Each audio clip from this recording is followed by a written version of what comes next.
Muskan Farid, please come on the stage.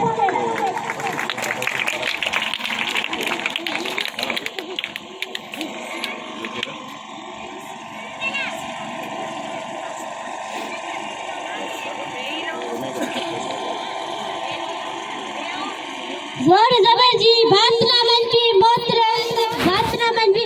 चाहे धरती भी उथली पे रोशनकारी रात ना मन भी मुझे मान मारा उस्ताद साहिबान मेरा आई भाईरा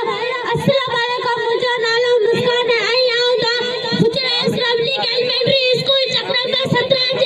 क्लास चौथे में बन गया जी एक पास सब अल्लाह का है प्रोग्राम है साजी से धरती मारी सफाफत है और जाकर गया हिता गता इसे तो खुशनसीब धरती है जैसी सफाफत दुनिया नसीब तय सफाफत में शुमात में दस सफाफत से टोपी अजब पटको लाए पर सफाफत में बोली शायरी मेरा मलाका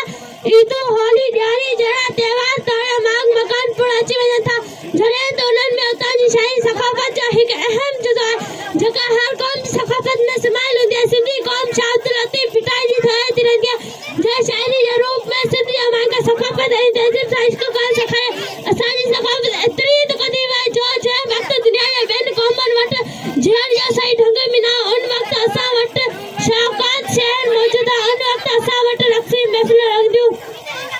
आखिर में माई बेत से पाजी जाए मतलब सदाई दी सब का भूख न भाषा का जाई दे जात जी गुम्बेस ना जा मौसी अली सा जा जी ना मिठा गए थैंक यू सबर असला करो।